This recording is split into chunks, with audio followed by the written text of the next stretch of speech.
India ने China पर बनाया प्रेशर, इंडिया ने बढ़ाई इंपोर्ट ड्यूटी अपनी। चाइना बहुत बड़ी चीटिंग कर रहा था भारत के साथ, जिससे भारत को $30 बिलियन का नुकसान उठाना पड़ रहा था। ये सारी खबरें क्या हैं, इन चीज़ों पे आइए बेहतर तरीके से चर्चा करते हैं और बताता हूँ मैं आपको ये सारी चीज़ें हो क्या रही हैं। सबसे पहले मैं आपको एक चीज़ ये बता दूँ कि भारत में एक DGTRI है, ठीक है, DG ऑफ ट्रेड रेमेडीज़ है, वो आता है मिनिस्ट्री ऑफ कॉमर्स के अधीन में, वो अंडर में आता है, ठीक है। DGTRI का जो वर्क होता है वो वर्क ये होता है कि जो भी एक्सपोर्ट हो रहे सामान बाहर किसी देश से आ रहे हैं या इंपोर्ट हो रहे हैं, कुछ भी आ रहे हैं, तो उनके अंदर जो प्रॉब्लम्स हो रही हैं, कोई मार्केट से कुछ चीज़ें आ रही हैं या किसी इंटरनेशनल मार्केट से कोई चीज़ें आ रही हैं, तो उसमें अगर कोई प्रॉब्लम्स आती है, कस्टम ड्यूटीज़ में कोई प्रॉब्लम्स होती है, तो वो उसको दूर करता है। इसलिए DGTR को बनाया गया है। DGTR किसके अंडर में होता है? मिनिस्ट्री ऑफ कॉमर्स, भारत सरकार के अधीन होता है, ठीक है।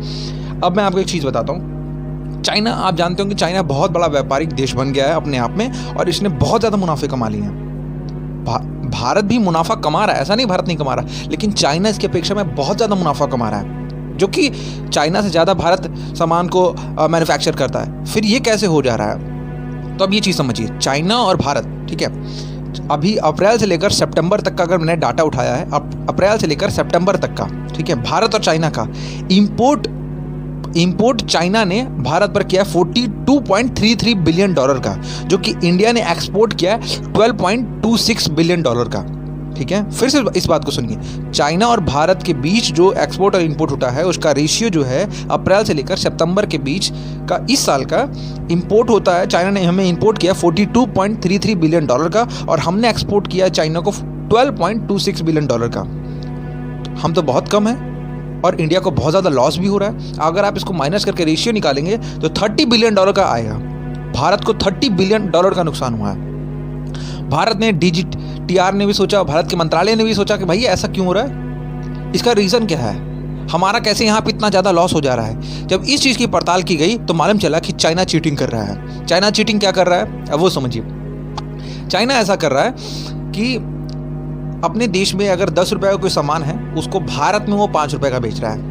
अपने देश में उसे 10 रुपये का बेचेगा और उस पर इम्पोर्ट ड्यूटी कुछ नहीं लगा रहा, वो भारत में उसको 5 रुपये का बेचेगा, ठीक है। अगर कोई पेन चाइना में 10 रुपये की है तो उसको भारत में 5 रुपये में बेचेगा। इससे ये होगा कि भारत को आगे ग्रो नहीं करने देना चाहता और भारत के मार्केट को आगे ग्रो नहीं करना देना चाहता। इतना ज़्यादा रेट गिरा दे रहा है, इतना ज़्यादा रेट गिरा दे रहा है कि भारत के जो भी बिजनेसमैन्स हैं वो ग्रो ही नहीं कर पाएंगे इस तरह, क्योंकि चाइना बहुत सस्ते सस्ते सामान को बेच के लोगों को अपनी तरफ अट्रैक्ट कर रहा है। भारत ने इसको पकड़ लिया। भारत ने कहा भाई ये क्या हो रहा है, चाइना अपने यहाँ किसी सामान को 10 रुपये में बेचेगा और हमारे यहाँ 5 रुपये में बेचेगा, जिससे हमारे मार्केट और हमारे बिजनेसमैन, हमारा इंडिया ग्रो ना कर पाए।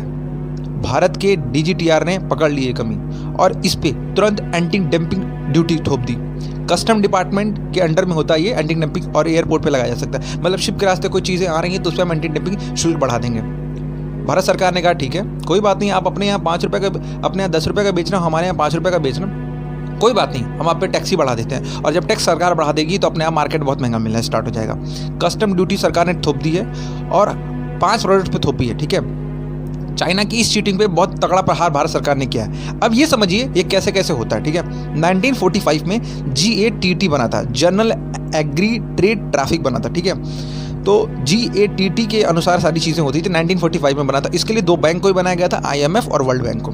लेकिन GATT जो है 1945 के बाद चेंज हो गया WTO में, जिसको आप जानते हैं वर्ल्ड ट्रेड ऑर्गेनाइजेशन के नाम से, ठीक है। 1995 में ये चेंज हुआ।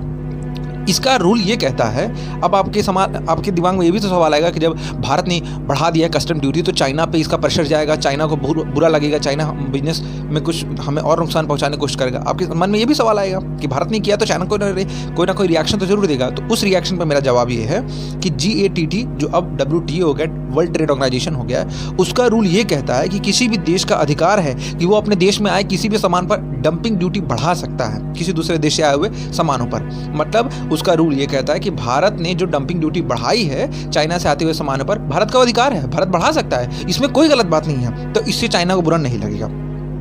और एक चीज़ आप समझ लीजिए कि अब मैं आपको और एक सरल भाषा में बताता हूँ। मान लीजिए भारत में एक यूरिया जो होती है, यूरिया का एक एग्जाम्पल ले रहा हूँ। भारत में यूरिया अगर मान लीजिए 650 रुपये किलो है, ठीक है, एक पैकेट जो है 650 रुपीज़ की है, तो मार्केट में वो 200 रुपये में मिलती है, ठीक है। एक बात कह रहा हूँ, मान लीजिए वो मार्केट में 200 रुपये की मिलती है और जो उसको मैन्युफैक्चर कर रहा है उसको तो घाटा हो जाएगा। वो 650 रुपये में बना रहा है और 200 रुपये मार्केट में बेच रहा है, वो उसको घाटा हो जाएगा। तो सरकार उसको सब्सिडी दे देती है, जैसे गैस सिलेंडर्स भी होता है, वगैरह वगैरह चीज़ों पे मिलती रहती है सब्सिडी सरकार के द्वारा, ठीक है। तो चाइना ऐसा भी कर सकता है कि भारत को रोकने के लिए कि जो वो अपने मार्केट में एक सामान 10 रुपये का बेच रहा है और भारत के मार्केट में 5 रुपये बेच रहा है, मान लीजिए कस्टम ड्यूटी भारत सरकार ने बढ़ा दी, तब चाइना ये भी कर सकता है, ये भी चाइना प्लान अपना सकता है कि अपने यहाँ जो 10 रुपये का सामान है ना, उसको अपने व्यापारी से कहेगा कि भाई इसको आप 2 रुपये में बनाओ, 2 रुपये में इसको मैन्युफैक्चर करो और मार्केट में 2 रुपये में बेचो, लेकिन आप अपना 10 रुपये का माल बनाओ, कोई इसमें दिक्कत नहीं, लेकिन उसको अपने चाइना के मार्केट में उसको 2 रुपये का बेचो, जिससे पूरी दुनिया के लोगों की नज़र में ये चीज़ें ना आ पाएँ।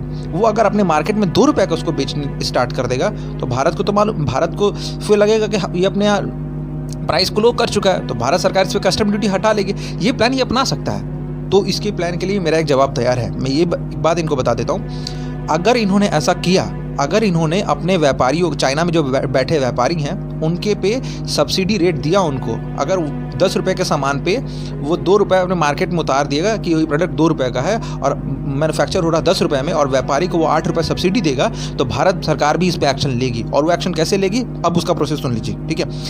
DGTR तब बोलेगा कि भारत का कस्टम ड्यूटी तो हट जाएगा अपने आप, क्योंकि कस्टम ड्यूटी की तो अब कोई वैल्यू नहीं है। अब लग जाएगा काउंटर विलिंग ड्यूटी, ठीक है। ये भी टैक्स है, ये टैक्स कहलाएगा जैसे चाइना कोई किसी प्रोडक्ट पर सब्सिडी दे रहा है किसी व्यापारी को अपने, और उसके देश में उसको कम दाम पे बेचने के लिए बोल रहा है और बाहर के देशों में भी वो कम दाम पे बिक रही है, बल्कि सरकार, चाइना की सरकार अपने बिजनेसमैन को सब्सिडी दे रही है, तब हम काउंटर विलिंग ड्यूटी लगा सकते हैं। और ये हम 5 साल के लिए लगा सकते हैं, डायरेक्टली 5 साल के लिए। भारत सरकार ने अभी जो 5 प्रोडक्ट पर लगाया वो 5 साल के लिए कस्टम ड्यूटी थोप दी है। अगर 5 साल से अधिक के लिए करना होता है तो सनसेट क्लॉज उसको कहते हैं, ये भी हो सकता है। तो चाइना हर तरीके से हम निपटने के लिए तैयार हैं आपसे। आप जिस तरह से समझेंगे ये नया भारत है, उस भाषा में आपका जवाब देना जानता है। भारत के मार्केट को ग्रो ना होने देने की वजह से आपने ये सारी चीज़ें की हैं और आपका यही रीज़न है कि हमारा भारत का मार्केट उतना ग्रो नहीं कर पा रहा है, जिससे हमें $30 बिलियन का नुकसान उठाना पड़ रहा है। तो अब भारत सरकार ने एक्शन लिया है। भारत सरकार के इस DGTR के एक्शन पर आपका क्या मानना है और कस्टम ड्यूटी कितने हद तक बढ़ा के रखनी चाहिए, इस पर आपका क्या मानना है हमें कमेंट करके ज़रूर बताइएगा। आई होप मैंने आपको इस वीडियो में अच्छे से बताया इस न्यूज़ के बारे में। बहुत सारे न्यूज़ चैनल्स के रिपोर्ट्स में भी आया, बहुत सारे न्यूज़ मैगजीन्स में भी ये सारी चीज़ें आ चुकी हैं। तो इस वीडियो पर आपका क्या मानना है हमें कमेंट करके ज़रूर बताइएगा। और चैनल पर पहली बार आए तो चैनल को लाइक कर दीजिए, सब्सक्राइब कर दीजिए, शेयर कर दीजिए इस इन्फॉर्मेटिव वीडियो के लिए। Thank you so much.